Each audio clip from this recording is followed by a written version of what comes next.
तो चलिए, good evening all of you. आज का हमारा जो टॉपिक ऑफ डिस्कशन है वो एप्लीकेशन ऑफ बर्नौलीज इक्वेशन है, इंट्रोडक्शन टू विस्कोसिटी है और विस्कोसिटी एंड वेलोसिटी ग्रेडियंट है। तो थोड़ा सा क्विक रिवीजन पिछले क्लास में जाते हैं। और पिछले क्लास में एक चीज आप लोगों ने पढ़ा होगा, that is equation of continuity, है ना? शायद याद होगा, ये तो शायद इक्वेशन ऑफ कंटिन्यूटी, ठीक है।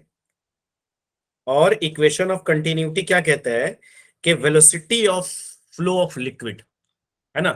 कोई फ्लूइड कह लीजिए, कोई फ्लूइड कितने स्पीड से फ्लो करेगा, that is inversely proportional to area. यानी एरिया ज्यादा होगा तो स्पीड क्या होगी, फ्लो की कम होगी, और एरिया कम होगा तो स्पीड फ्लो की ज्यादा होगी। या उसी से हमने क्या करा था कि एवी यानी एरिया इंटू वेलोसिटी हमेशा क्या होता है, कांस्टेंट होता है। किसी भी इंस्टेंट पर एरिया इंटू वेलोसिटी कांस्टेंट होता है। या आप इसको ऐसे भी लिख सकते थे, A1V1 is equal to A2V2। यही था कंटिन्यूटी ऑफ इक्वेशन। और कंटिन्यूटी ऑफ इक्वेशन जो है वो किस चीज पर बेस्ड था बेटा? कंजर्वेशन ऑफ मास पर। ठीक है, यही था, कंजर्वेशन ऑफ मास पर बेस्ड था। उसके बाद हम लोगों ने पढ़ा था बर्नौलीज प्रिंसिपल है ना? या बर्नौलीज इक्वेशन भी कह सकते हो आप, या बर्नौलीज प्रिंसिपल भी कह सकते हो। तो बर्नौलीज इक्वेशन क्या कहा था कि किसी भी इंस्टेंट पर प्रेशर प्लस रो जी h plus 1/2 rho into v के स्क्वायर, यानी ये तीनों टर्म्स जो है हमेशा क्या होंगे, कांस्टेंट होंगे। जैसे कोई भी दो पॉइंट्स अगर मैं लू, यहां पर मैं दो पॉइंट्स लू, ठीक है ना? मान लीजिए कि ये कितने हाइट पर है, H1 हाइट पर है, और ये वाला एरिया आपका कितने हाइट पर है, H2 हाइट पर है। यहां से वेलोसिटी V1 है, यहां से वेलोसिटी V2 है, यहाँ एरिया A2 है, यहाँ एरिया A1 है। और इसमें क्या है बेटा, फ्लूइड्स है। फ्लूइड्स की डेंसिटी तो पता है, चूंकि आइडियल फ्लूइड्स पे हम ये सारे इक्वेशन लगाते हैं, तो आइडियल फ्लूइड क्या होता है बेटा, कांस्टेंट होता है, ठीक है ना? अब यहां पर क्या लिख सकते हो, यहां पर प्रेशर P1 है, यहां पर प्रेशर P2 है। तो यहां पर आप क्या लिख सकते हो, P1 प्लस रो जी H1 प्लस 1/2 रो V1 का स्क्वायर इज इक्वल टू क्या लिख सकते हो, P2 प्लस रो जी H2 प्लस 1/2 रो V2 का स्क्वायर। क्योंकि ये जो टर्म्स है ना, ये कांस्टेंट होता है, तो ये हम लिख सकते हैं किसी भी इंस्टेंट पर। ऐसा जरूरी नहीं किसी यहां पर बनाओ, यहां पर बनाओ, कहीं पर भी रो P प्लस रो जी h plus 1/2 rho v square क्या होता है, ऑलवेज कांस्टेंट होता है। ये बर्नौलीज का इक्वेशन था, ठीक है ना? सिमिलरली आपने एक और चीज पढ़ा होगा, स्पीड ऑफ इफ्लक्स, पढ़े थे पिछले क्लास में, speed of efflux. Speed of efflux क्या होता है बेटा, कि मान लीजिए कि ये कोई कंटेनर है, ठीक है ना? ओके। और इस ये लिक्विड्स है, लिक्विड का ये अपर लेयर है, ठीक है।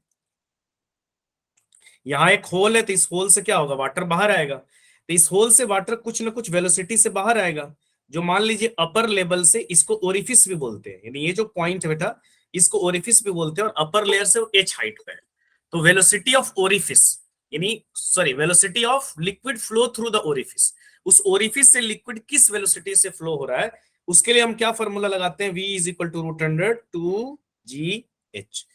ये मैंने एक क्विक रिवीजन कराया है जो आप प्रीवियस क्लास में कर चुके हैं, है ना? तो बर्नौलीज इक्वेशन पे बेस्ड एक क्वेश्चन है। और क्वेश्चन क्या है कि एक ये सिलेंडर है, इसकी हाइट कितना दी हुई है बेटा, 3 मीटर दी हुई है। यानी बेस से इस सिलेंडर की पूरी हाइट कितनी दी हुई है, 3 मीटर दी हुई है। इसमें लिक्विड भरा पड़ा है, ठीक है। तो कह रहा है कि यहां से कुछ ना कुछ स्पीड से वाटर क्या हो रहा होगा, कम हो रहा होगा, उसको V2 मान लीजिए। और यहां भी कुछ ना कुछ स्पीड होगा, उसको V1 मान लीजिए, ठीक है बेटा। तो कह रहा है यहां से जो वाटर, ओरिफिस से जो वाटर निकल रहा है, उसकी स्क्वायर ऑफ द स्पीड हमको निकालनी है। बहुत आसान है, वेरी वेरी इजी है। हम क्या कर सकते हैं, बर्नौलीज इक्वेशन लगा सकते हैं। तो यहाँ के प्रेशर को मैं क्या मान लेता हूँ, P2 मान लेता हूँ बेटा, और यहाँ के प्रेशर को मैं क्या मान लेता हूँ, P1 मान लेता हूँ। और इसको मैं रेफरेंस, यानी ओरिफिस जहां पर है ना, ये मैं रेफरेंस हाइट लेवल मान लेता हूँ। कहीं ना कहीं से तो हाइट मेजर करोगे ना, तो ये जो पॉइंट है इसको मैं रेफरेंस लेवल मान ले रहा हूं। तो एक्चुअली यहां पर ओरिफिस की हाइट कितनी दी हुई है, वो हाइट x मान लो।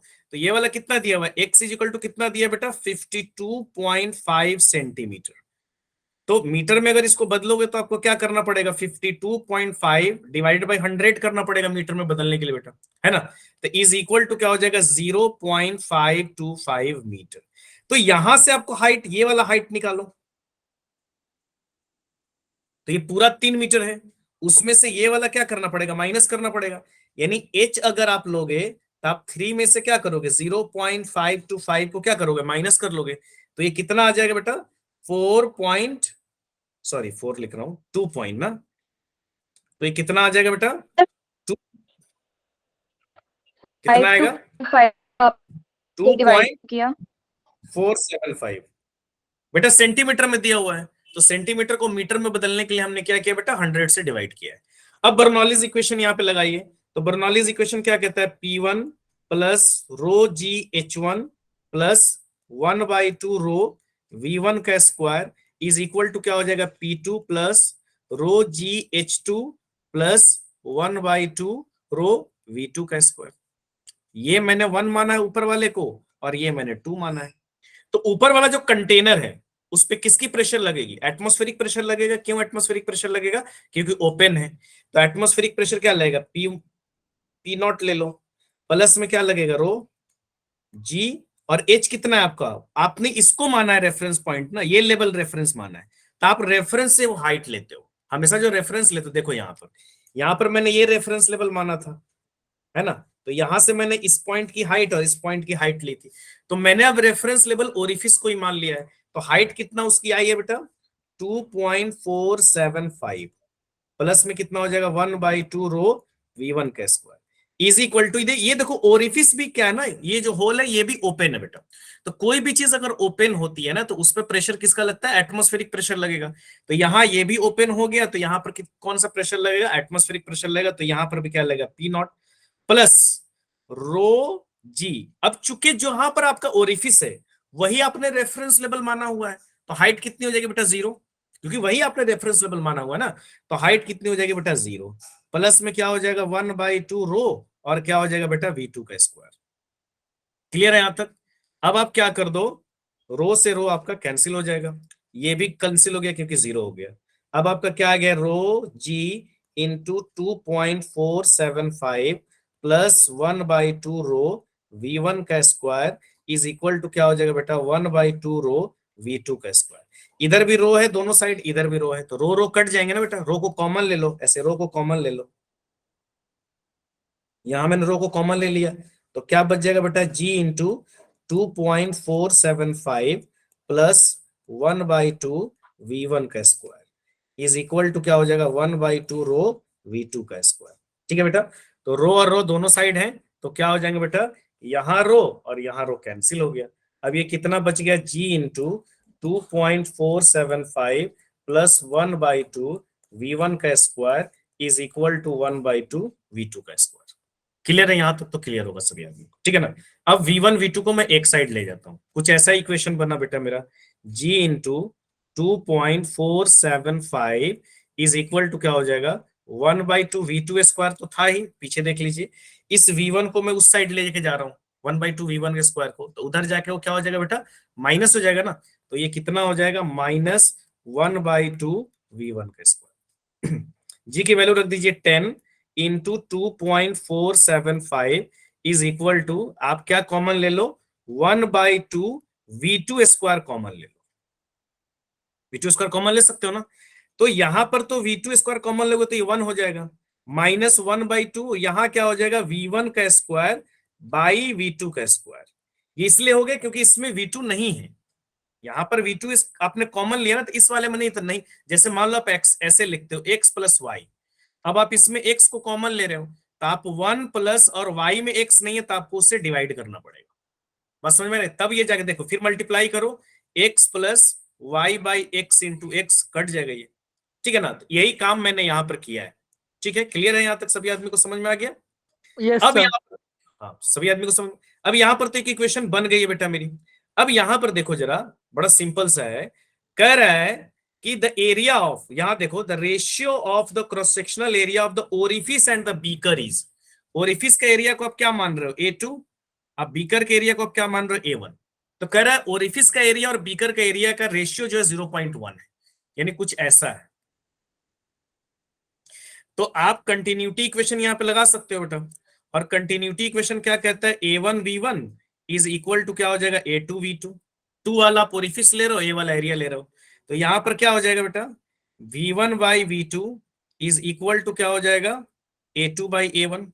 A2/A1 हमको दिया हुआ है ओरिफिस और बीकर का रेशियो, तो V1/V2 कितना हो जाएगा बेटा, 0.1 दिया हुआ है, क्योंकि ये A1/A2 हमको कितना दिया हुआ है, सॉरी A2/A1 हमको कितना दिया हुआ है, 0.1 दिया हुआ है। तो यहां पर मैं पुट कर सकता हूं, तो ये कितना हो जाएगा, 24.75 इज इक्वल टू 1/2 V2 का स्क्वायर इंटू 1 माइनस V1/V2 की जगह पे आप क्या रख सकते हो, 0.1 का स्क्वायर। क्लियर है यहां तक, ये 2 इधर आके मल्टीप्लाई हो जाएगा, तो 24.75 into 2 is equal to V2 का स्क्वायर इंटू 1 माइनस 0.01, क्योंकि 0.01 का स्क्वायर कर रहे हो आप, तो ये कितना हो जाएगा, इसको मल्टीप्लाई करोगे तो कितना हो जाएगा बेटा, 24.75 को करोगे तो 24.75 इंटू 2, 49.5, तो 49.5 इज इक्वल टू V2 का स्क्वायर इंटू ये कितना हो जाएगा बेटा,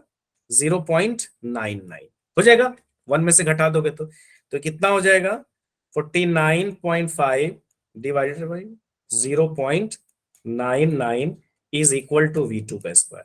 अब इसको डिवाइड कर दो बेटा 0.99 से, तो ये आ जाएगा 50 metre square upon second square is equal to V का स्क्वायर। यही हमको चाहिए था, चूंकि वेलोसिटी का यूनिट होता है मीटर पर सेकंड, ये स्क्वायर निकालना, आपको क्या निकालना है, क्वेश्चन देख लीजिए, find the square of the speed of the liquid coming out of the orifice. Orifice से लिक्विड जो निकल रहा है उसकी स्पीड का स्क्वायर निकालना है, यानी उसको मैंने क्या माना है, V2 माना है, तो मेरे को V2 का स्क्वायर चाहिए। डन, कुछ नहीं लिखा है, कंटिन्यूटी इक्वेशन लगाया। क्लियर है, यस सर। कि आगे बढ़े, यस सर। ओके। अब यहां पे देख लीजिए, यहां पे कह रहा है कि the height of water level in a tank is, इसको अगर फिगर में बनाऊंगा तो कुछ ऐसा बन जाएगा।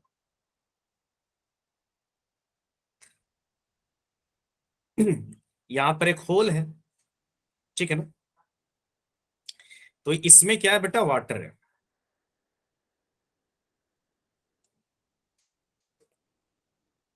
ठीक है, तो इसकी हाइट कितनी है, वाटर की ग्राउंड से हाइट कितनी है, h है।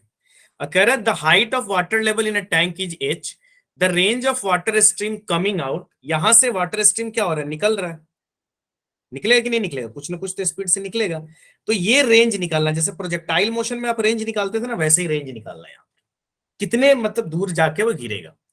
तो हॉरिजॉन्टल डिस्टेंस को आप क्या करते हो, जहां से वो प्रोजेक्ट हुआ और जहां पर गिरा उसका हॉरिजॉन्टल डिस्टेंस क्या कहलाता है, रेंज कहलाता है। तो यहां कुछ ना कुछ स्पीड से तो आ रहा होगा, उसको मैं क्या मान ले रहा हूँ, भी मान ले रहा हूं, और ये जो हाइट है अपर लेवल से, जो होल की हाइट है वो h/4 है बेटा, तो मेरे को रेंज निकालना है।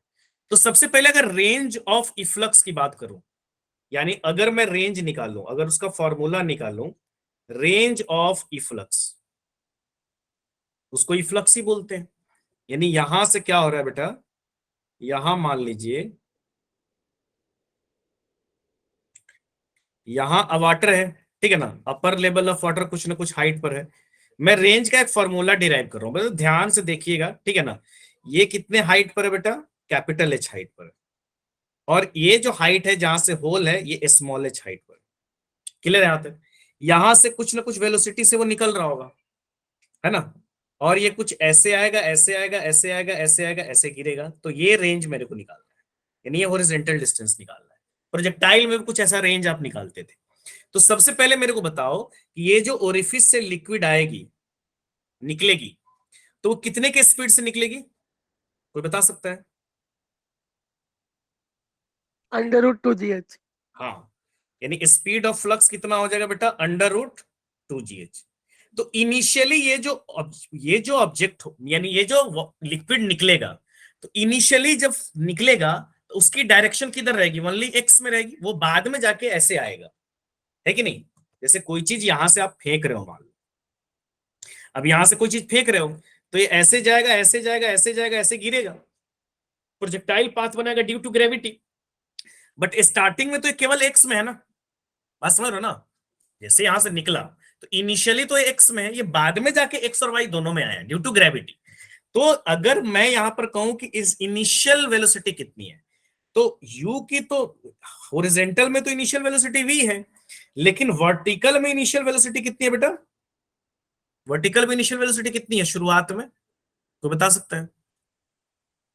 वर्टिकल में इनिशियल वेलोसिटी कितनी है? प्रोजेक्टाइल में भी कुछ इस तरह का आप पढ़े होंगे, हॉरिजॉन्टल प्रोजेक्टाइल में, ठीक है ना। इनिशियल वेलोसिटी हॉरिजॉन्टल में कितना है, सॉरी वर्टिकल में कितना है, 0 है, क्योंकि वर्टिकल में वेलोसिटी नहीं है ना। स्टार्टिंग में देखो वो एक्स डायरेक्शन में लिक्विड निकल रहा है, ठीक है ना। तो आप क्या कर सकते हो, ux इक्वल टू वी है, तो आप क्या लिख सकते हो, ux इक्वल टू √2gh। तो यहां पर रेंज निकालने के लिए आप क्या करोगे, ux into T, velocity into time, क्योंकि एक्सेलरेशन तो हॉरिजॉन्टल डायरेक्शन में लग नहीं रहा है। तो वेलोसिटी तो मेरे को पता है √2g, तो बट टाइम वहां से यहां आने का, यानी यहां से यहां आने का मेरे को टाइम चाहिए। अगर टाइम निकल जाएगा तो मैं ux इंटू टी कर दूंगा। तो टाइम के लिए मैं वर्टिकल डायरेक्शन लेता हूं। अच्छा, ये डिस्टेंस कितना होगा, कोई बता सकता है? ये वाला डिस्टेंस कितना होगा, ये distance? Capital H minus small H. हाँ, ठीक है ना। ये डिस्टेंस जो हो जाएगा वो कितना हो जाएगा बेटा, capital H minus small H, यानी यहां बेसमेंट से उस ओरिफिस की हाइट। तो अगर मैं वर्टिकल डायरेक्शन कंसीडर करूं, वर्टिकल डायरेक्शन है ना, तो वर्टिकल डायरेक्शन अगर कंसीडर करूं तो y इज इक्वल टू क्या हो जाएगा, you I into T, you t plus half a t square होता है ना, तो मैं वर्टिकल डायरेक्शन वाली कंसीडर कर रहा हूं, plus 1/2 a y into t square, है ना। S is equal to u t plus half a t square पे मैंने लगा दिया। अब y की देखो, y कितना है, ये वाला लोग है ना, आप क्या लेते हो, ग्राउंड से y की डायरेक्शन लेते हो, तो वो कितनी हो जाएगी बेटा, h minus H is equal to U I की वैल्यू कितनी है, 0, क्योंकि इनिशियल तो वर्टिकल में वेलोसिटी है ही नहीं, तो कितना हो जाएगा, 0 इंटू टी प्लस 1/2, और ए वाई कितना है, वाई डायरेक्शन में किसकी एक्सीलरेशन लग रही है, वाई डायरेक्शन में किसकी एक्सीलरेशन लग रही है बेटा, ग्रेविटी। Acceleration gravity. तो क्या हो जाएगा, जी इंटू क्या हो जाएगा बेटा, टी स्क्वायर। ठीक है, तो ये तो 0 हो गया, तो ये कितना हो जाएगा, H minus H into two चला जाएगा ना, उधर जाकर मल्टीप्लाई हो जाएगा, डिवाइडेड बाई क्या हो जाएगा बेटा, जी इज इक्वल टू क्या हो जाएगा, टी स्क्वायर। क्लियर है, यहां तक समझ में आ रहा है कि नहीं आ रहा है? Yes sir. ठीक है ना समझ में? ओके, तो यानी यहां पर क्या आ रहा है मेरा, t square is equal to क्या आया है, H minus H into 2/g। तो टी इज इक्वल टू क्या हो जाएगा बेटा, रूट अंडर हो जाएगा, रूट अंडर में जाएगा ना, तो √2 into H minus H by G. ये मेरा टाइम ऑफ फ्लाइट आ गया, और मेरे को इनिशियल में यू तो पता ही है, तो रेंज इज इक्वल टू मैं क्या बोल रहा हूं, यूएक्स इंटू टी। यहाँ प्रीवियस स्लाइड में देख लो, रेंज इज इक्वल टू क्या है, यूएक्स कितना है, जो यहां से वेलोसिटी ऑफ से लिक्विड आउट हो रहा है। अब ये पहले भी आप स्पीड ऑफ इफ्लक्स पढ़ चुके हो कि वेलोसिटी ऑफ आउट का फॉर्मूला क्या होता है, यानी यूएक्स इज इक्वल टू क्या हो जाएगा, वी, और वी इज इक्वल टू मेरा क्या आ जाएगा, √2/2 तो यहां पर आर इज इक्वल टू क्या हो जाएगा, √2gh, और टाइम ऑफ फ्लाइट तो आपको दिख ही रहा है, 2 into H minus H divided by क्या हो जाएगा, जी। पूरे को अंदर ले लो क्योंकि दोनों रूट में है, तो ये क्या हो जाएगा बेटा, 2gh into 2 into H minus H by G. तो यहाँ क्या हो जाएगा बेटा, जी से जी कैंसिल आउट हो जाएगा, हो जाएगा कि नहीं हो जाएगा? तो यहाँ जी और जी क्या हो गया, कैंसिल आउट हो गया। तो आप क्या कर सकते हो, 2 को बाहर निकाल सकते हो, क्योंकि 2 और 2 4 हो जाएगा ना, तो 2 बाहर आ जाएगा, और अंदर में क्या रह जाएगा, h into H minus H, that is the range of efflux. h क्या है, पूरे वाटर की हाइट, और स्मॉल h क्या है, ऊपर से वाटर। देखो यहां पर ये कंफ्यूज नहीं होना कि स्मॉल h क्या है और कैपिटल H क्या है। कैपिटल H वाटर का अपर लेवल, ग्राउंड लेवल से नहीं, बेसमेंट से उस वाटर के हाईएस्ट लेवल की हाइट, और ये स्मॉल h क्या है, ये जो होल है जिसको ओरिफिस भी बोलते हैं, ऊपर से ओरिफिस की हाइट, ये हमको लेनी है। ये फॉर्मूला मेरे को आ गया, रेंज ऑफ ओरिफिस, यानी ये आपका क्या आ गया, रेंज ऑफ इफ्लक्स। अगर ये फॉर्मूला याद है, ये याद रखिएगा फॉर्मूला, मैंने डिराइव भी कर दिया है, कुछ नहीं करना है, हॉरिजॉन्टल डायरेक्शन वाली वेलोसिटी और टाइम ऑफ फ्लाइट से मल्टीप्लाई कर देना अगर फॉर्मूला भूल गए तो, बट बेटर है कि आप इसको, इसका रिजल्ट याद रखिए। ठीक है, अब यहाँ पे देखिए आ गया, अब मेरे को ये क्वेश्चन में कह रहा है कि भैया रेंज निकाल के बताओ, तो रेंज का भी तो मेरे पास फॉर्मूला आ चुका है। आर इज इक्वल टू कितना आ चुका है, 2 root under small h into क्या है, कैपिटल एच माइनस एच। ठीक है, क्लियर है यहां तक सभी आदमी को? अब यहां पर क्या हो जाएगा बेटा, r is equal to 2, small h की वैल्यू कितनी दी हुई है बताओगे कोई आदमी? h/4। h/4 है ना, फिर इंटू क्या हो जाएगा, h माइनस h/4, अपर से लेना है वो, ठीक है ना। तो यहां पर क्या हो जाएगा, r is equal to 2 h/4, इसको सॉल्व करो बेटा, तो यहां हो जाएगा 4 और ये सॉल्व करोगे तो कितना हो जाएगा 3h, ठीक है ना। तो r इज इक्वल टू क्या हो जाएगा, 2 रूट अंडर 3h² बाई 16, तो क्या आ जाएगा, 2h² का h बाहर आ जाएगा, 16 का 4 बाहर आ जाएगा और √3 रह जाएगा। अब कितने से कट जाएगा ये, 2 से 4 कट जाएगा बेटा, तो क्या आ जाएगा, √3h/2, that is the range. Done, clear है सभी यस सर, आदमी? डन। Yes sir. फॉर्मूला याद रखिएगा। अब फॉर्मूला नहीं भी याद है तो वही मैंने बताया, प्रोजेक्टाइल मोशन में भी ऐसा डेरिवेशन आप करते होंगे रेंज के लिए, है ना, तो निकाल सकते हैं। ठीक है, चलिए आगे बढ़ते हैं। अब बर्नौलिस थ्योरम का एप्लीकेशन है, और एप्लीकेशन में सबसे पहले आता है बेटा वेंचुरी मीटर। और वेंचुरी मीटर का काम क्या है, बर्नौलिस इक्वेशन तो आपको पता ही है भाई, किसी भी एरिया ऑफ क्रॉस सेक्शन में आप क्या लगा दो, प्रेशर प्लस रो जी h plus 1/2 rho v square लगा दो कि काम क्लियर हो जाएगा। तो यहाँ वेंचुरी मीटर का एक्चुअली काम क्या होता है बेटा, venturi meter is actually use measure the rate of flow of liquid. Liquid कोई ट्यूब में लिक्विड किस रेट से फ्लो हो रहा है, ये हम निकाल सकते हैं वेंचुरी मीटर से। यानी आप कैसे निकाल सकते हैं, वेंचुरी मीटर का काम क्या है, measures rate of flow of liquid through a tube. एक ट्यूब से लिक्विड किस रेट से फ्लो हो रहा है, और किसी भी चीज का रेट जब हम निकालते हैं ना ट्यूब में, तो रेट इज इक्वल टू होता है वहां का एरिया इंटू वहां का वेलोसिटी। एरिया इंटू वेलोसिटी गुना कर दीजिए, दैट बिकम्स योर रेट। तो एक्चुअली एरिया पता होता है, जैसे यहाँ का एरिया, जैसे यहाँ देख लो, यहाँ वेंचुरी मीटर आपको दिया हुआ है, तो यहाँ का एरिया तो मेरे को पता है, ये एरिया पता है मेरे को। अगर यहाँ का मैं वेलोसिटी निकाल दूं, जो आपको कितना दिया हुआ है v1, तो हमको क्या मिल जाएगा, रेट मिल जाएगा। या यहाँ का एरिया पता है, तो यहाँ क्या कर लो, v2 निकाल लो, कोई भी जहां का एरिया, वहां एरिया इंटू वेलोसिटी क्या हो जाएगा, रेट हो जाएगा। तो मेरे को वेलोसिटी निकाल सकते हैं ना हम बर्नौलिस थ्योरम लगा के, कैसे, वही P plus rho ji h equal to 1/2 v1² plus 1/2 v2²। देख लीजिए बर्नौलिस थ्योरम कैसे निकालता हूं मैं, ये वेंचुरी मीटर में मैं कैसे बर्नौलिस थ्योरम लगाता हूं, ठीक है ना। यहाँ आपको दिख रहा है, यहाँ का प्रेशर देखिए बेटा P1 है, और यहाँ का वेलोसिटी कितना है, v1 है, यहाँ का एरिया कितना है, a1 है, यहाँ का वेलोसिटी कितना है बेटा, v2 है, यहाँ का एरिया कितना है, a2 है, यहाँ का प्रेशर कितना दिया हुआ है, P2, यहाँ का प्रेशर कितना दिया हुआ है, P1। ये सारी चीजें दी हुई है ना। तो अब आप यहाँ पे बर्नौलिस लगा सकते हैं कि नहीं लगा सकते हैं, लगा सकते हैं ना। कैसे लगाओगे आप, P1 प्लस रो जी H1 प्लस 1/2 रो V1 का स्क्वायर इज इक्वल टू क्या लगा सकते हो, P1 प्लस रो जी H2 प्लस 1/2 रो V2 का स्क्वायर। यही बर्नौलिस इक्वेशन कहता है। तो यहां तक तो कोई दिक्कत नहीं है। अब यहां पे देख लो, अगर यहां पर मैं हाइट की बात करूं, थोड़ा मैं इसको मिटाता हूं फिगर को, यहां पर अगर मैं हाइट की बात करूं लेवल की, तो दोनों सेम लेवल पे है कि अलग अलग लेवल पे है, ये V1 और V2 सेम लेवल पर है, या दोनों एरिया सेम लेवल पे है कि अलग अलग लेवल पे, कोई बता सकता है? Sir same. Sir same. Same level, कहीं से भी मेजर करो, कहीं भी रेफरेंस लो, क्योंकि देखो ये मेरा हाथ ऐसे है तो ये सेम लेवल पे, अगर मैं इसको ऐसे करूंगा तब लेवल का फर्क आएगा, ये अलग लेवल पे होगा, ये अलग लेवल, ये दोनों सेम लेवल पे है। यानी यहां पर अगर हाइट में h1 मानता हूं, यहां पर हाइट में h2 मानता हूं, कहीं पे भी लेवल मान लो, यहीं का यहीं रेफरेंस ले रहा हूं, तो ये और ये दोनों क्या होंगे, बराबर होंगे। तो लेवल सेम है, इसका मतलब क्या हो जाएगा बेटा, h1 और h2 बराबर है, क्योंकि दोनों एरिया क्या है बेटा, सेम लेवल पर है ना। तो सेम लेवल पर है, तो ये H1 और H2 बराबर है, तो क्या होगा, कट जाएगा। क्यों मैंने काटा हूं, क्योंकि H1 और H2 क्या है, बराबर है, यानी एरिया 1 का हाइट और एरिया 2 का हाइट सेम है। अब क्या बन गया मेरा बेटा, P1 plus 1/2 rho V1 square is equal to क्या बच गया बेटा, P2 प्लस 1/2 रो V2 का स्क्वायर।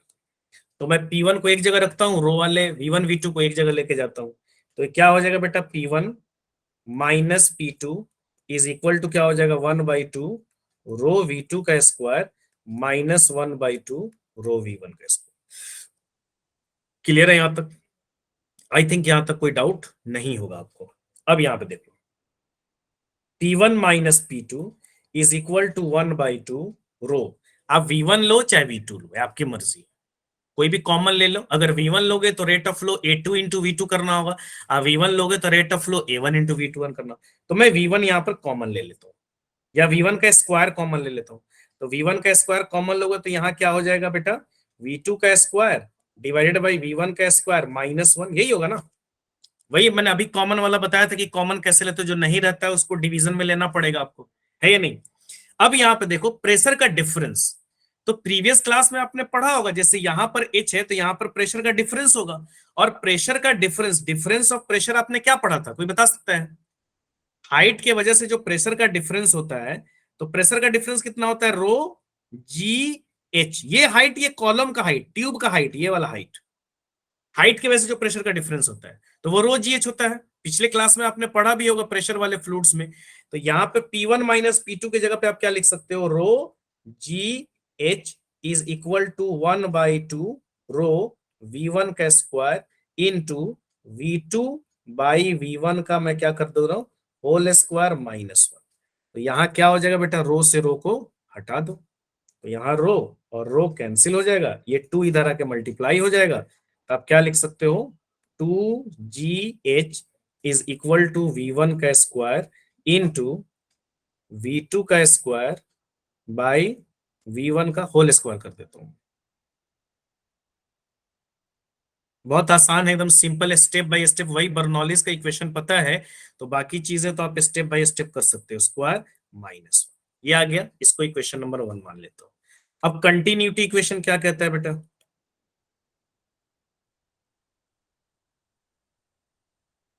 कंटिन्यूटी इक्वेशन कहता है कि भैया V2 by V1 is equal to, उल्टा रिलेशन है, A2 by A1 by A2। तो यहां पर V2 बाई V1 की जगह पे मैं A1 बाई A2 रख सकता हूं, है ना। तो यहाँ क्या हो जाएगा, 2GH is equal to V1 का स्क्वायर इंटू क्या लिख सकते हो यहाँ पर, A1 बाई A2 का होल स्क्वायर माइनस 1। डन बेटा। अब मेरे को V1 चाहिए ना, V1 चाहिए तो मैं उस पूरे को सिस्टम को क्या कर सकता हूं, ले जाके देखो यहाँ पर क्या आया मेरा, मैं यहाँ पे लिख देता हूं 2GH is equal to V1 का स्क्वायर इंटू A1 बाई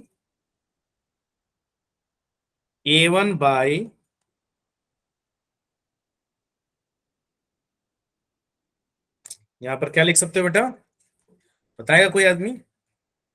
सो तो नहीं गया आप लोग ना? No sir. नो, अच्छा चलिए, क्या है, A1 बाई A2, तो क्या हो जाएगा, A1 बाई A2 का होल स्क्वायर माइनस 1। तो मेरे को V1 चाहिए तो मैं ऐसे लिख सकता हूं ना, 2GH बाई, यहां पर क्या हो जाएगा बेटा, A1 बाई A2 का whole square minus 1 is equal to क्या हो जाएगा, V1 का स्क्वायर, है ना। उसको पूरे को लेकर डिवाइड कर दिया मैंने। अब मेरे को V1 चाहिए तो मैं क्या कर सकता हूँ, रूट अंडर, V1 हटाओगे स्क्वायर हटाओगे तो सामने वाले को रूट चला जाएगा। क्या हो जाएगा, 2GH डिवाइडेड बाई क्या हो जाएगा, A1 बाई A2 का होल स्क्वायर माइनस 1। ये V1 आ गया। अब मेरे को अगर रेट ऑफ फ्लो निकालना है, रेट ऑफ फ्लो, तो मैं क्या बोल रहा हूं, रेट ऑफ फ्लो क्या हो जाएगा, A1 इंटू V1। बस V1 आ जाएगा यहां फॉर्मूले से, उसको A1 से गुना कर देंगे। डन, यस हाँ या सर। ना। Yes, sir.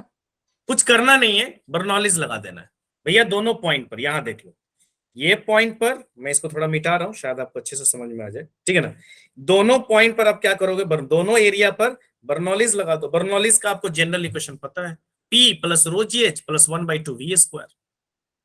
बस दोनों साइड इक्वेट कर दो, कहानी आ जाएंगी। ओके चलिए, वेरी गुड। अब यहां पर आते हैं एटोमाइजर। या स्प्रेयर, है ना, स्प्रेयर देखो ना, ऐसे पंप करते हो, या ऐसे आता है वो फ्लूइड्स वाला, लिक्विड वाला, उससे भी आप क्या कर सकते हो। तो एक चीज इसमें ध्यान रखना है, और एक चीज क्या ध्यान रखना है कि बर्नौलीज इक्वेशन या क्या कहता है कि अगर कहीं पर स्पीड ज्यादा होगी, यानी अगर वेलोसिटी जहां पर ज्यादा होगी, वहां पर बेटा प्रेशर क्या होगा, कम होगा। ठीक है, अब इससे सी बात है, प्रेशर क्या होगा, कम होगा। और कहीं पर अगर वेलोसिटी कम होगा तो वहां पर प्रेशर क्या होगा बेटा, ज्यादा होगा। ये कंसेप्ट आपको सबसे पहले याद रखना है। स्पीड ज्यादा तो प्रेशर कम, यानी प्रेशर और स्पीड का उल्टा रिलेशन है। स्पीड ज्यादा तो प्रेशर कम, स्पीड कम तो प्रेशर ज्यादा।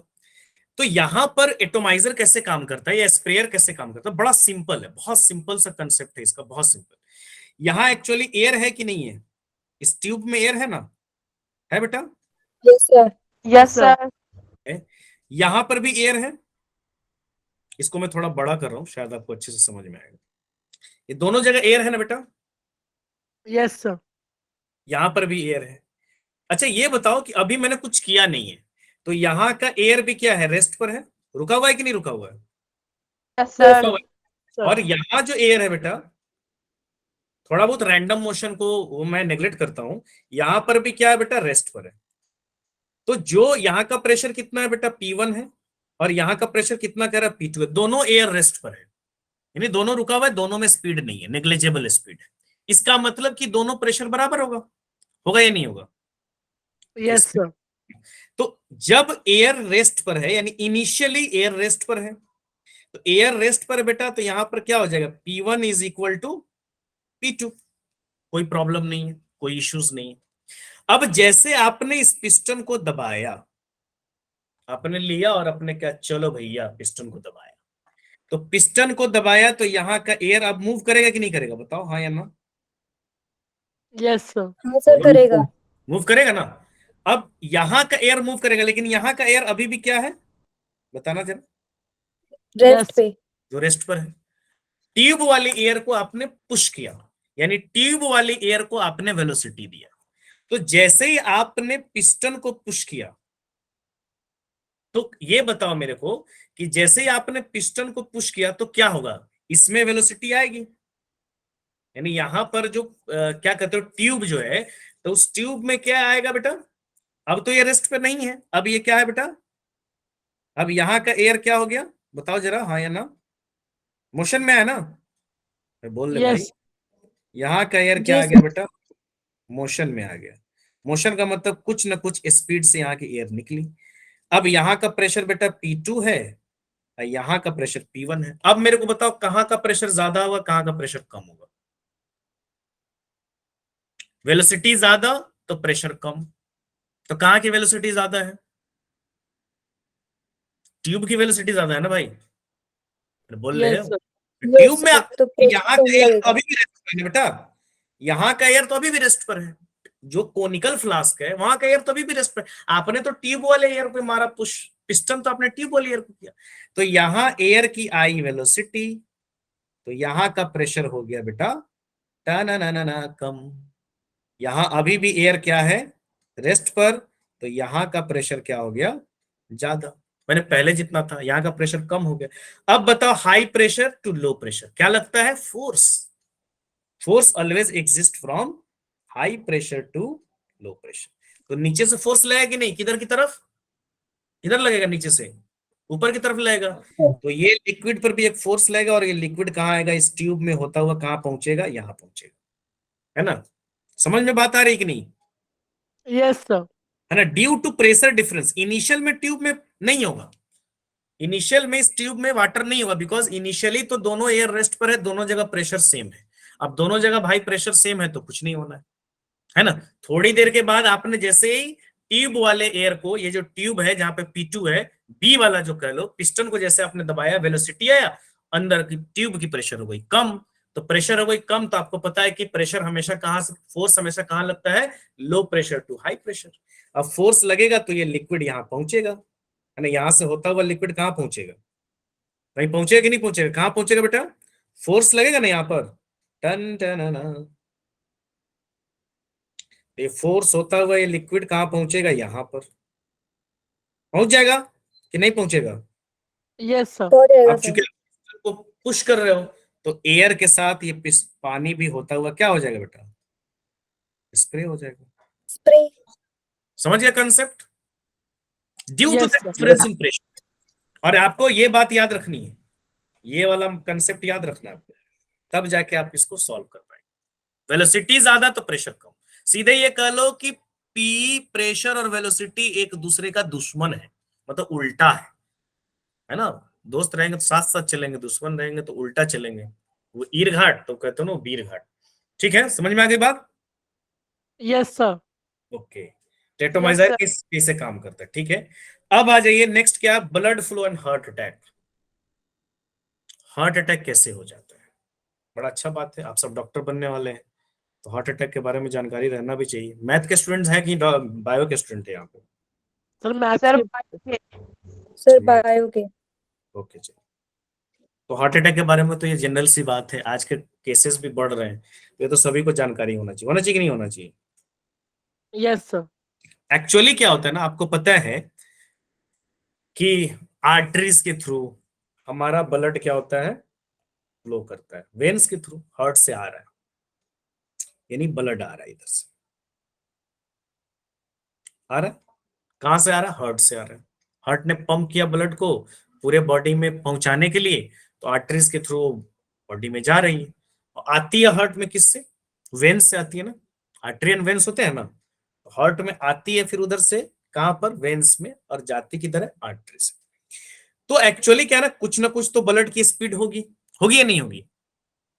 फ्लो का कुछ स्पीड होगा ना भाई, Yes, sir. फ्लो की कुछ Yes, स्पीड sir. होगा, कुछ ना कुछ तो स्पीड ऑफ फ्लो होगा।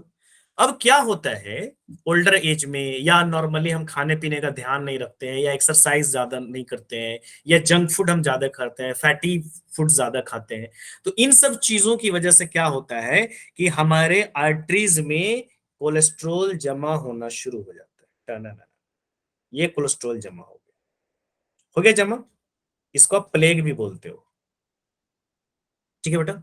ये कोलेस्ट्रॉल जमा होना शुरू हो गया, कहां पर, आर्टरीज में। अब ये कोलेस्ट्रॉल जमा होना शुरू हो गया, तो यहां जैसे ब्लड जो आ रहा था, अब उसको जगह कम मिलेगी, एरिया कम मिलेगा। तो एरिया कम मिलेगा तो उसकी स्पीड क्या हो जाएगी ब्लड की, जरा बताना। एरिया कम होगा तो सर कम। ब्लड की स्पीड क्या सर होगी यहाँ पर, धीरे। है सर कम। कम नहीं होगी, बढ़ जाएगी ना। उसको धीरे। फ्लो का रेट सेम रखना है। वैसे भी कंटिन्यूटी इक्वेशन क्या कहता है, velocity is inversely proportional to area. बस समझ में आ रही है ना, एरिया कम तो वेलोसिटी ज्यादा, क्योंकि आपको तो फ्लो रखना है ना भाई। एरिया कम होगा तो उसकी स्पीड बढ़ानी पड़ेगी, तभी तो जितना अमाउंट हाँ ऑफ सर। ब्लड यहां से आ रहा है उतना अमाउंट ऑफ ब्लड निकलेगा। तो यहां पर स्पीड क्या हो जाएगी भाई साहब, इंक्रीज हो जाएगी। अब ये बताओ कि कुछ ना कुछ प्रेशर यहां पर भी होगा, और कुछ ना कुछ तो प्रेशर यहां पर भी होगा। तो मेरे को बताओ कि ये जो ब्लॉकेज में पहुंचेगा तो प्रेशर क्या हो जाएगा, घट जाएगी कि बढ़ जाएगी, घट जाएगी कि बढ़ जाएगी। स्पीड बढ़ गई, सर कम। कम हो प्रेशर जाएगी ना, कम। क्योंकि ब्लॉकेज में क्या हुआ, देखो ब्लॉकेज में स्पीड बढ़ गई। अब स्पीड बढ़ गई तो प्रेशर क्या हो जाएगा, कम होगा ना, कम। Yes, sir. अब प्रेशर जैसे ही कम हुई, अंदर की प्रेशर क्या हो गई, कम हो गई, और एक्सटर्नल प्रेशर यहां पे लग रहा है। हालांकि एक्सटर्नल प्रेशर तो यहां पर भी लग रहा है, लेकिन यहां पर दोनों प्रेशर बैलेंस किया, लेकिन यहां पर जैसे ही वो ब्लॉकेज में घुसा ब्लड का फ्लो, तो ब्लड स्पीड क्या हो गई, बढ़ा दी। अब स्पीड जैसे ही बढ़ाया तो प्रेशर अंदर का क्या हो गया, कम हो गया। अब अंदर का कम हो गया, एक्सटर्नल प्रेशर लग रहा है, अब एक्सटर्नल प्रेशर क्या करेगा, उसको दबाएगा, ऐसे कुछ हो जाएगा ना। यहाँ का प्रेशर हो गया डिक्रीज, और इधर तो प्रेशर लग रहा है क्योंकि यहाँ पे ब्लॉकेज है, इधर प्रेशर लग रहा है। तो ये एक्सटर्नल प्रेशर जो है वो क्या है, ज्यादा है, क्योंकि अंदर में घट गया ना, तो एक्सटर्नल तो ज्यादा है। अब वो एक्सटर्नल क्या करेगा, इसको दबा देगा। दबाएगा कि नहीं दबाएगा भाई, Yes, sir. आएगा ना। एक्सटर्नल ये वाला ज्यादा, क्योंकि अंदर में ब्लॉकेज की वजह से स्पीड बढ़ी, स्पीड की वजह से अंदर में प्रेशर घट गई। अब बाहर का प्रेशर अंदर के प्रेशर को बैलेंस नहीं कर पा रहा है, बाहर का तो भाई ज्यादा लग रहा है, तो बाहर का ज्यादा लग रहा है, अंदर का घट गया। जैसे घटा वो और प्रेशर क्या किया, उस हमारे आर्टरीज को दबाया, एक्सटर्नल प्रेशर जैसे दबाया ये जगह और कम हो गई, पहले से तो कम था ही, ये और कम हो गई। ले और सोने पर सुहागा हो जाएगा। क्या सोने पर सुहागा हुआ, जैसे दबाएगा तो एरिया और छोटा हो जाएगा ना। अब जैसे एरिया और छोटा होगा तो हार्ट को तो क्या करना है, उस ब्लड को पुश करना है, तो हार्ट क्या करेगा, स्पीड और बढ़ाएगा, एरिया और छोटी होगी। पहले तो ब्लॉकेज की वजह से एरिया कम था ही, अब एरिया और छोटा हुआ। जैसे छोटा हुआ, और नहीं कहते कि आग में घी डालना, तो ये आग में घी डलाया। कैसे कि भाई एक तो कम हो गया, पहले से कम था तो कोलैप्स हुआ, ले भाई और कम हो गया और कोलैप्स हुआ। अब जैसे ही और कोलैप्स हुआ स्पीड और ज्यादा तेज बढ़ेगी, स्पीड बढ़ेगी क्योंकि रेट उसको मेंटेन करना है, स्पीड बढ़ेगी और प्रेशर घटेगा ड्रास्टिकली। प्रेशर जो पहले तो घट ही रहा था और फर्दर प्रेशर डिक्रीज हो जाएगा। अब जैसे ही फर्दर प्रेशर डिक्रीज होगा, एक्सटर्नल प्रेशर तो और ज्यादा लग ही रहा है, वो क्या कर देगा, उस आर्टरीज को क्या करेगा, ले दबा देगा। यहां पर प्रेशर और क्या हो जाएगा बेटा, डिक्रीज हो जाएगा कि नहीं हो जाएगा, हाँ या ना बोलो भाई। Yes, sir. हाँ सर। जैसे ही और डिक्रीज होगा ये क्या कर जाएगा, आर्टरीज मेरी क्या कर जाएगी, कोलैप्स। अब जैसे आर्टरी कोलैप्स करेगी, आप कहां हो जाएंगे, खतरों के खिलाड़ी। स्वाहा।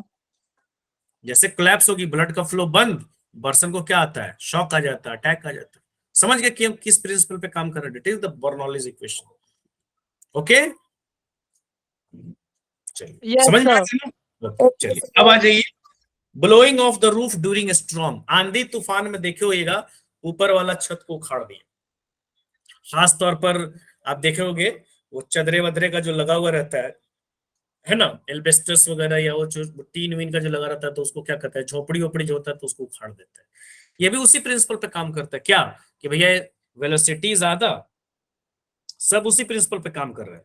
वेलोसिटी ज्यादा तो प्रेशर क्या हो जाएगा, कम। कम। वेलोसिटी कम तो प्रेशर क्या हो जाएगा बेटा, ज्यादा। बोल दो। ज्यादा। अब जैसे ही स्ट्रॉम आया, आंधी आ गया, तो घर के अंदर का स्पीड को आप क्या मान लो, v1, और बाहर के स्पीड को क्या मान लो, v2। तो यहां से भी प्रेशर लग रहा है, ये प्रेशर कितना लग रहा है, p1, और यहां प्रेशर कितना लग रहा है, डेट इज p2। तो ये बताओ कि घर के अंदर एयर की स्पीड ज्यादा है कि घर के बाहर आंधी तूफान में। सर बाहर। तो बाहर. बाहर क्या है, स्पीड बहुत ज्यादा है, तो बाहर की वेलोसिटी ज्यादा होगी तो बाहर का प्रेशर क्या होगा, कम। कम. कम। यानी P2 यहां पर क्या हो जाएगा बेटा, अगर मैं इसको थोड़ा बड़ा करूं तो P2 क्या हो जाएगा बेटा, कम. कम हो जाएगा। तो ये P2 जो है ये कम हो जाएगा, और P1 क्या होगा, बहुत ज्यादा होगा। तो यहां पर हाई प्रेशर अंदर डेवलप हो जाएगा, नहीं इधर अंदर हाई प्रेशर, और छत के बाहर, बाहर साइड में क्या प्रेशर डेवलप हो जाएगा, लो। तो हाई टू लो क्या फोर्स लगेगा कि नहीं लगेगा, बताइए। Yes, yes sir. सर। इधर डेवलप हो गया हाई क्योंकि इधर स्पीड कम है अंदर में, इधर डेवलप हो गया लो क्योंकि इधर की स्पीड ज्यादा है, बिकॉज आंधी तूफान की वजह से वो एयर के स्पीड बहुत ज्यादा है, स्पीड ज्यादा तो प्रेशर कम। अब प्रेशर कम की वजह से वो क्या करेगा, टन ऊपर की तरफ फोर्स लगेगा, फोर्स लगेगा, कभी कभी फोर्स इतनी ज्यादा हो जाती है उसको उखाड़ देती है। समझ में आ गया क्यों उड़ जाता है, Yes, yes. sir. Very good. अब आजी मैग्नेस इफेक्ट, कभी कभी ट्रेन में भी होता है। प्लेटफॉर्म पर लोग को कहा जाता है कि भाई सब प्लेटफॉर्म पर ट्रेन के बिल्कुल पास नहीं खड़े रहे, नहीं तो आपको खींच लेगा। या कभी कभी आप अगर प्लेटफॉर्म पे रहोगे, ट्रेन आ रही है, तो आप ऑब्जर्व भी कहोगे कि आपको एक पुशिंग फोर्स लग रहा है। कभी ऑब्जर्व किया आप लोग, नहीं नहीं किया हो? सर किया है। किए हो? No. नहीं, एक्चुअली ऐसा होता है, ट्रेन खींच भी सकती है आपको। इसका वजह यही है कि ट्रेन जब तेजी से पास कर रही तो वहां एयर की स्पीड क्या होगी, सर ज्यादा। आप जहां खड़े हो वहां एयर की स्पीड क्या है, कम। कम. तो आपका प्रेशर, आपकी जगह पे प्रेशर क्या होगा, ज्यादा। ज्यादा. ट्रेन की प्रेस के पॉइंट पे प्रेशर क्या होगा, कम। कम. लो होगा। तो फोर्स किधर लगेगा, हाई टू लो, यानी आपकी तरफ से ट्रेन की तरफ लगेगा। देन यू कैन फोर्स की तरफ, you can push towards the train. और ऑब्जर्व भी करना कभी, मतलब ऐसे नहीं कि बहुत हाई लेवल, थोड़ी सी, मतलब इतना कि आप टॉलरेट कर सकते हो। तो आप प्लेटफॉर्म पे खड़े रहते हो, ट्रेन अगर निकल रही है तो आपको खिंचाव महसूस होगा, ऑब्जर्व कर सकते हो, या पटरीज वगैरह के पास जहां पे वो रेलवे का क्रॉसिंग वगैरह होता है वहां पर एक्चुअली खिंचाव होता है। That is due to this principle कि भाई high speed low pressure, low speed high pressure. हाँ तो मेट्रो के पास भी वैसे ही हाँ, मेट्रो के होगा। पास भी, आप मेट्रो के पास खड़े रहो, क्योंकि एक्चुअली क्या होता है ना कि जब वो मेट्रोज आती है तो प्लेटफॉर्म पे जब आती है तो थोड़ी स्पीड कम हो जाती है ना। तो अगर वो एकदम अपने ओरिजिनल स्पीड पे चढ़े तो फिर प्रॉब्लम हो जाएगी। अगर आप उसके बिल्कुल पास रहेंगे तो ट्रेन कैन कैच यू, खींच सकते हो, खींच भी लेती है कभी। जैसे कोई बंदा अगर गिर गिर उड़ जाता है स्टेशन ट्रेन वेरेन से, तो ट्रेन उसको खींच लेती है। That is due to the pressure. जैसे कोई बंदा ट्रेन में है, दरवाजे वरवाजे पर खड़ा है, तो जनरली कहा जाता है कि भाई नहीं खड़ा रहो, नहीं तो ट्रेन, और वो गिरता है ना तो ट्रेन उसको खींचती है अपनी तरफ। That is due to the difference of pressure, क्योंकि ट्रेन बहुत स्पीड में चल रही है। तो ट्रेन स्पीड में चल रही है तो उसके ट्रेन के बिल्कुल पास में प्रेशर क्या है, बहुत कम है। उसके सराउंडिंग की स्पीड उतनी ज्यादा नहीं है ना। यहाँ पर स्पीड तो सराउंडिंग का स्पीड कम है, तो वहां का प्रेशर क्या है, ज्यादा है। तो अब फोर्स हमेशा, मैं क्या बोल रहा हूँ, high pressure to low pressure लगेगा। अब high pressure to low pressure लगेगा तब पुश हो जाओगे उसकी तरफ, खींच जाओगे। क्लियर है बेटा, समझ में आ गया ना क्यों? इसलिए जी sir. Preferable to stand in front of train at the platform. इसलिए कहा जाता है कि भैया थोड़ा पीछे हट जाओ, थोड़ा दूर हट जाओ, सो डेट कि आप पर उतना फोर्स उसका ना लगे, उतना इफेक्ट उसका ना पड़े। ठीक है ना, क्लियर है? चलिए अब आता है बेटा इसमें मैग्नस इफेक्ट। मैग्नस इफेक्ट कुछ होता नहीं है, बेसिकली ये क्या होता है मैग्नस इफेक्ट, यानी मैग्नस इफेक्ट एक्चुअली होता है स्पिन बॉल में। ठीक है, स्पिन बॉल में क्या होता है बेटा, एक्चुअली स्पिन बॉल में क्या होता है कि यहां पर बॉल वन है, ऊपर एक बॉल देख रहे हो आप, ये बॉल बेटा रेस्ट पर है, यानी ये रुका हुआ है। ठीक है ना, और ये बॉल जो है ना स्पिन कर रहा है, नीचे वाला बॉल क्या हो रहा है बेटा, स्पिन कर रहा है। तो जब रुका हुआ है तो यहाँ पे एयर की फ्लो हो रही है ना, यहाँ पर नीचे भी एयर की फ्लो हो रही है, तो लगभग यहाँ पर भी एयर की कुछ स्पीड होगी और यहाँ पर भी एयर की कुछ स्पीड होगी। तो जनरली ऊपर नीचे, क्योंकि बॉल रेस्ट पर है, एयर फ्लो कर रहा है, तो generally the speed at upward and lower side are almost same, so there is no pressure difference. यहाँ पर भी कुछ प्रेशर होगा और यहाँ पर भी कुछ प्रेशर होगा, तो चूंकि स्पीड का फर्क नहीं है तो प्रेशर क्या होगा, यहाँ पर लगभग बराबर होगा। ठीक है बेटा, लेकिन यहां पर क्या होता है देखो, यहां पर क्या होता है, ये बॉल स्पिन कर रहा है, स्पिन करने को तो नाच रही है, यानी कुछ ऐसे है। ठीक है ना, तो ये बॉल स्पिन कर रहा है यानी ऐसे नाच रही है। वो एंटी क्लॉकवाइज भी हो सकता है और क्लॉकवाइज भी हो सकता है, दोनों सिचुएशन। अब यहां पर देखो, यहां पर स्पीड कुछ है v1 और यहां पे स्पीड कुछ है v2। अब यहां पर क्या हो रही है बेटा, एयर का फ्लो हो रहा है ना, तो ये एयर का फ्लो हो रहा है, ये हो रहा है एयर का फ्लो।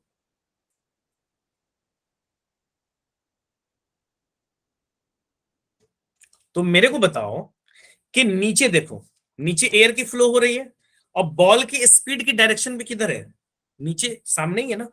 नीचे देखो ऐसे कोई चीज मूव कर रही है, यहां देखो ये कोई चीज ऐसे मूव कर रही है, तो यहां देखो ये स्पीड v1 लिया और यहां देखो ये स्पीड v2 लिया है, तो यहां से एयर क्रॉस कर रही है और यहां से भी एयर क्रॉस कर रही है। तो ये बताओ कि कहां पर एयर का रुकावट होगा, कहां पर एयर के साथ में है, बताओ। नीचे क्या है, वो एयर के साथ में है ना। सर नीचे वाला जो बॉल का स्पीड है वो क्या है, in the direction of air, है ना भाई, तो समझ रहे हो कि नहीं। Yes sir. नीचे वाली स्पीड क्या होगी, एयर के ज्यादा, साथ। एयर के साथ है, साथ है तो और तो सपोर्ट कर रहा है ना। एयर भी, बॉल भी मूव कर रहा है, एयर भी उधर ही मूव कर रही है। देखो मेरा हाथ देखो, बॉल भी इधर ही मूव कर रही है, एयर भी। यहाँ देखो बॉल ऐसे आ रही, एयर ऐसे आ रही थी, कुछ ना कुछ तो रोकेगा ना। देखो ये दोनों अपोजिट डायरेक्शन में, समझ रहे हो यस ना। सर। तो स्पिनिंग कंडीशन में क्या होगा, v1 ज्यादा हो जाएगा। रेस्ट में ये बात नहीं थी, रेस्ट में रुका हुआ था, लेकिन जब ये बॉल स्पिन कर रहा है तो इस कंडीशन में नीचे, यानी इस स्पिन के डायरेक्शन में नीचे की स्पीड क्या होगी, ज्यादा हो जाएगी, ऊपर का स्पीड कम हो जाएगा। अब यहां पर नीचे के प्रेशर को अब क्या मान लो, p1 मान लो, ऊपर के प्रेशर को क्या मान लो, p2 मान लो। तो ये बताओ कि कहां की प्रेशर ज्यादा होगी, P2 p2, है ना। तो यहाँ क्योंकि v1 ग्रेटर है, तो v1 ग्रेटर है तो p2 ग्रेटर क्या होगा, p1। अब मैं क्या बोल रहा हूं कि अब high pressure to low pressure क्या लगेगा, फोर्स लगेगा, लगेगा कि नहीं लगेगा। तो ये बॉल स्पिन तो कर ही रहा है, स्पिन कर रहा है, साथ में उसके ऊपर एक हाई टू नीचे फोर्स लग रहा है, तो ये बॉल कुछ ऐसे जाएगा, ten ten ten ten ten ten, समझ रहे हो कि नहीं।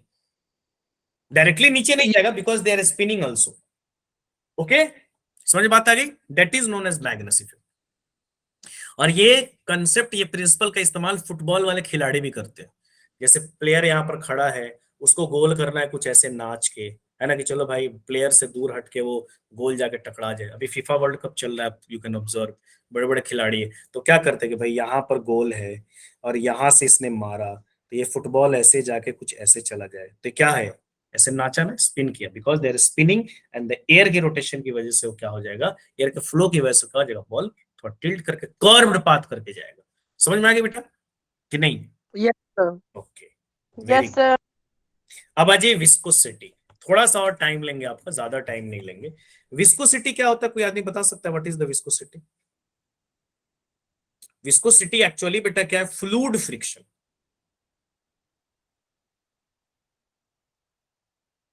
फ्लूइड फ्रिक्शन यानी फ्लूइड्स के लेयर के बीच में फ्रिक्शन लगता है, उसी को बोलते हैं। जैसे आप फ्रिक्शन के बारे में पढ़े हुए कि एक एक ऑब्जेक्ट किसी दूसरे ऑब्जेक्ट के बीच में रिलेटिव मोशन होता है, तो एक फोर्स लगता है जो उसके रिलेटिव मोशन को अपोज करता है, उसी को हम क्या बोलते हैं, फ्रिक्शन बोलते हैं।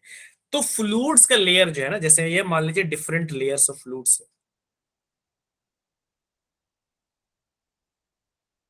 तो ये भी मूव कर रहे हैं बेटा, ये भी मूव कर रहे हैं, ये भी मूव कर रहे हैं, ये भी मूव कर रहे हैं, लेकिन हर लेयर की स्पीड अलग अलग होती है, क्योंकि नीचे वाला एयर जो नीचे वाला जो फ्लूइड होता है, हर लेयर की स्पीड सॉरी अलग अलग होती है, क्योंकि नीचे वाला जो लेयर होता है वो क्या होता है, ग्राउंड के साथ कांटेक्ट में होता है, सी बेड के साथ कांटेक्ट में होता है, अगर वाटर की बात करें। ऊपर जैसे जैसे जाते हो फ्री होता जाता है, तो नीचे स्पीड क्या होती है, कम होती है, यानी नीचे उसकी वेलोसिटी कम होती है, और जैसे जैसे ऊपर जाता रहता है वैसे वैसे उसकी स्पीड क्या होती जाती है बेटा, बढ़ती जाती है। तो क्या होता है ना, हर कुछ डिफरेंट लेयर्स पर स्पीड का फर्क होता है, इसलिए लेयर्स के बीच में क्या लगता है बेटा, रिलेटिव मोशन लगता है।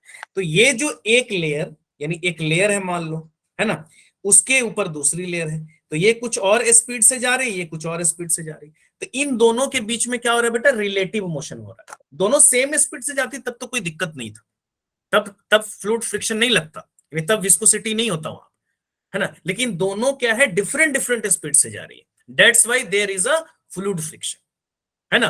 तो यहां पर क्या होगा, ये दोनों एक दूसरे को रिलेटिव मोशन को क्या करेंगे, अपोज करेंगे। अपोज करेंगे तो यहां पर क्या लगेगा, अपोजिट उनके रिलेटिव मोशन के अपोजिट डायरेक्शन में क्या लगेगा, एक फ्रिक्शन लगेगा, उस फ्रिक्शन को हम लोग क्या बोलेंगे, विस्कोसिटी, यानी फ्लूइड फ्रिक्शन।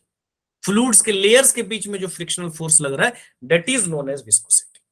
क्लियर है बेटा, यहां तक समझ में आ गया, किसी को दिक्कत नहीं है ना? No, sir. एक बार अब और बता दो। एक बार और बता दे बेटा, जैसे फ्लूइड्स के डिफरेंट लेयर्स है बेटा, है ना, जैसे यहां पर एक लेयर है, यहां पर एक लेयर है, यहां पर लेयर है, यहां पर लेयर है, यहां पर लेयर है, तो हर लेयर्स की स्पीड अलग अलग, तो ये फ्लूइड के डिफरेंट लेयर्स के बीच में फ्रिक्शन है। जैसे मेरा हाथ एक, ये वाला हाथ एक लेयर और ये वाला हाथ एक लेयर, तो दोनों मूव तो कर रहा है लेकिन दोनों डिफरेंट स्पीड से मूव कर रहा है, तो इन दोनों के बीच में क्या लगा, ये थोड़ा सा फास्ट जा रहा है, ये थोड़ा स्लो जा रहा है, नीचे वाला थोड़ा स्लो जा रहा है, ऊपर वाला थोड़ा फास्ट जा रहा है, तो ऊपर वाला थोड़ा आगे बढ़ेगा, तो इन दोनों के बीच में क्या लगेगा, रिलेटिव मोशन लगेगा, है ना। तो ये रिलेटिव मोशन की वजह से इनके बीच में क्या लगेगा, फ्रिक्शन लगेगा, यानी एक नीचे वाली लेयर ऊपर वाली लेयर को रोकेगी और ऊपर वाली लेयर नीचे वाली लेयर को रोकेगी, तो इनके बीच में क्या लग रहा है, एक फ्रिक्शनल फोर्स लग रहा है, इसी फ्रिक्शनल फोर्स को हम क्या बोलते हैं बेटा, विस्कोसिटी बोलते हैं। क्लियर है, अब समझ में आ गया? सर वो डिफरेंट ना हाँ, क्या बोलने लेना, थोड़ा सा फिर से बोलिएगा बेटा, आवाज आपकी कट रही है। सर, कि वो डिफरेंट फ्रूट्स होंगे ना। हाँ, फ्लूइड्स, सॉलिड्स तो आप पहले पढ़ चुके हैं ना, सॉलिड्स के बीच में जो फ्रिक्शन लगता है वो तो आप पहले ही पढ़ चुके हैं, उसको जी फ्रिक्शनल फोर्स हम जनरली बोल रहे हैं, जो आप काइनेटिक्स और डिफरेंट डिफरेंट चीजें जो पढ़े होंगे, स्टैटिक, लिमिटिंग, काइनेटिक, तो that is between the two yes solid sir. Surface. यहाँ पर लिक्विड सरफेसेस के बीच में जो लग रहा है, या गैस नहीं, फ्लूइड्स के बीच में जो लग रहा है उसको हम लोग क्या बोलेंगे, विस्कोसिटी बोलेंगे। अब न्यूटन ने क्या कहा, न्यूटन ने कहा कि फ्लूइड फ्रिक्शन जो लगेगा that is directly proportional to dv by dx. अब ये डीवी बाई डीएक्स क्या है, डीवी बाई डीएक्स जो है, जिसको हम लोग बोलते हैं बेटा वेलोसिटी ग्रेडियंट। 5 मिनट और आपका टाइम लेंगे, थोड़ा सा रुक जाइए। वेलोसिटी ग्रेडियंट, वेलोसिटी ग्रेडियंट का मतलब डिस्टेंस के साथ वेलोसिटी में वेरिएशन। डिस्टेंस के साथ वेलोसिटी में क्या हो रही है, वेरिएशन हो रही है कि नहीं। नीचे से ऊपर आप जा रहे हो तो हर कुछ डिस्टेंस पर वेलोसिटी क्या हो रही है, चेंज हो रही है। तो इसको आप क्या कह सकते हो, variation of velocity with distance. तो न्यूटन ने कहा कि किसी लिक्विड्स के बीच में जो फ्लूइड फ्रिक्शन लगेगा that is directly proportional to velocity gradient. Second उन्होंने बोला कि फ्लूइड फ्रिक्शन यानी विस्कस फोर्स जो लगेगा उनके बीच में that is directly proportional to area यानी area of the fluid surface. ठीक है, अब इस दोनों को मिला दीजिए तो क्या हो जाएगा बेटा, directly proportional to A into dv by dx हो जाएगा ना। दो चीजों पर डिपेंड कर रहा है उन्होंने कहा। अब यहां पर डायरेक्टली प्रोपोर्शनल आप हटाओगे तो आपको क्या डालना पड़ेगा एक बेटा, बता दो कोई आदमी, Constant. कांस्टेंट। तो डायरेक्टली प्रोपोर्शनल हटाओगे तो यहां पर आपको क्या डालना पड़ेगा, कांस्टेंट। तो मैंने कांस्टेंट डाल दिया ईटा।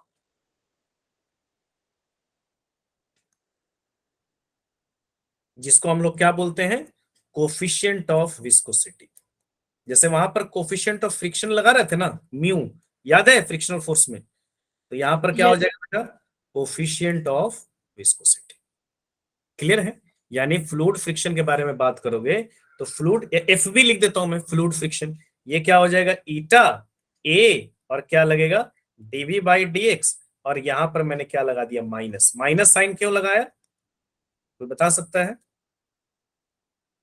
माइनस साइन इसलिए लगाया क्योंकि फ्लूइड फ्रिक्शन जो है या विस्कोसिटी जो है वो हमेशा रिलेटिव मोशन का क्या करेगा, अपोज करेगा ना। दैट्स व्हाई हमने यहाँ पे क्या लगा दिया बेटा, माइनस लगा दिया है ना। और ये ईटा जो है ना, ये दो चीजों पर डिपेंड करती है बेटा। एक डिपेंड करेगी नेचर ऑफ लिक्विड,